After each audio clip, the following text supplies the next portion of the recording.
Ардақты әлеумет армысыздар, эфирде айтарымыз бар ақпараттық бағдарламасы. Таныстыратын мен Руслан Құсайынов және менің әріптестерім. Назарларыңыз бізде болсын. Облыстағы туризм қаншалықты деңгейде дамып келеді? Неге әлі күнге дейін өңірде 1 миллионға жуық жер игерілмей жатыр? Өткен жылы Айыртау ауданында қанша турист келген? Бұл жайында Солтүстік Қазақстан облысының кәсіпкерлік және туризм басқармасының алқалық жиынында қарастырылды. Оған аймақ жетекшісі Құмар Ақсақалов қатысты. Бүгінгі таңда облыста шағын және орта кәсіпкерлердің 27 мыңнан астам субъектісі жұмыс істейді. 2016 жылмен салыстырғанда олардың саны азайып отыр. Дегенмен келтірілген пайда көлемі әлде қайда жоғары. Өткен жылдың қорытындысы бойынша кәсіпкерлер 323 миллиард теңгеден астам өнім түрін шығарған. В отраслевом разрезе наибольшее количество субъектов предпринимательства. Облыста кәсіпкерлердің үлкен бөлігі саудамен айналысады, яғни 43%, ал ең азы ол құрылыс саласы, небәрі 3,2%. Кәсіпкерлерде өңірде бизнеспен айналысуға ыңғайлы болу үшін біз 100 нақты қадам қарастырдық. Ең алдымен өңірде бос жер учаскелер жайында ақпаратты барлық мемлекеттік органдарға тараттық. Бүгінгі таңда өңірде 904 721 гектар бос жер учаскесі бар. Құралай Жарованың сөзінше, өткен жылы республикалық бюджеттен жалпы құны 850 миллион теңгені құрайтын 2 жоба қаржыландырылған. Биыл 6 нысанға коммуникация тарату аяқталады. Бұл жұмыста жергілікті бюджеттен жүргізілетін болады. Сондай-ақ несие беру мөлшерлемелері азайған. Бұл ретте жергілікті билік өкілдері кәсіпкерлерді жаңашылдықтар туралы уақытылы хабардар ету қажеттігін атап өтті.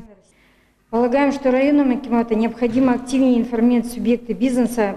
Өзгерістер туралы барлық билік өкілдері кәсіпкерлерге айтулары қажет. Тіпті қазіргі таңда республикалық бюджеттен қаржыландыру үшін қажетті шарттарда өзгертілді. Мәселен, инвестиция бойынша 400 миллионнан 200 миллионға дейін, құрылыс саласында 100-ден 50-ге дейін. Сондай-ақ жиын барысында өңірде қарқынды дамып келе жатқан туризм саласы жайында сөз қозғалды. Бүгінгі таңда облыс бойынша 21 турфирма жұмыс істейді. 2 турфирманың жұмысы ішкі туризмді дамытуға бағытталған. Өңірде туризм саласы аса дамыған аудандардың бірі Айыртау ауданы. Тек өткен жылы Айыртау ауданына 30 мыңнан астам турист келген. 37 объект туризміміз бар. Біздің өткен жылы да біраз объекттер ашылып, соның барлығы келешекте біздің мынау бір түсетін өнім болатынды білеміз. Өйткені біздің мынау салық мәселесі де туризмнан біраз түсу керек. Соны біз қазір қолға алынып жатыр. Оны облыс әкімі былтыр біздің ауданға келгенде де біраз тапсырма берген. Қазіргі стандарттарға сай дұрыс нелері болу керек деп соған біраз жұмыстар істеп, ендігі жылы соған көңіл бөлініп жасалып, жақсартуға, келген туристарға жағдайын жасауға. Қазір желтоқсан айында солнечный өп жыл бойы істейтін болады, қыста да істейтін болады. Онда енді бізде емдейтін корпус ашылды. Сонда мынау жаңағы панта-мен емдейді, фитобочкалары бар, мынау солевая шахтасы бар, сосын массаж жасайды. Қазір мына қыстыңында істеп жатыр. Соның енді жыл бойы сондай істейтін, ендігі жылы да 1-2 сондай объект қосамыз деп отырмыз. Бұл ретте облыс әкімі Құмар Ақсақалов бірқатар тапсырмалар жүктеді.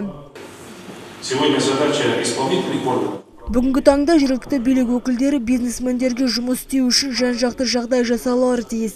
Шалқар Имантау көлдеріне мыңдаған адамдар келеді. Олардың ішінде балалар бар. Ресейдің тұрғындары. Бұл олардың сүйікті демалыс орындарына айналып үлгерген. Бірақ ешқандай жағдай жоқ. Көктемде қайта барлығын аралап көреміз. Не істелгенін байқаймыз. Өткен жылы Айыртау ауданының жолдарын жөндеу үшін 1 миллиард теңгеден астам ақша бөлінді. Енді әкімдіктің міндеті көлдердің маңындағы жерлерді қалпына келтіретін кәсіпкерлерді табу. Айта кету қажет, өткен жылдың қорытындысы бойынша республикалық бюджетке түскен салық мөлшерінің 56% шағын және орта бизнестің үлесі. Бұл 2016 жылмен салыстырғанда 24,3%-ға көбейген. Асем Айтолла, Қуаныш Әлтенов, Первый Северный.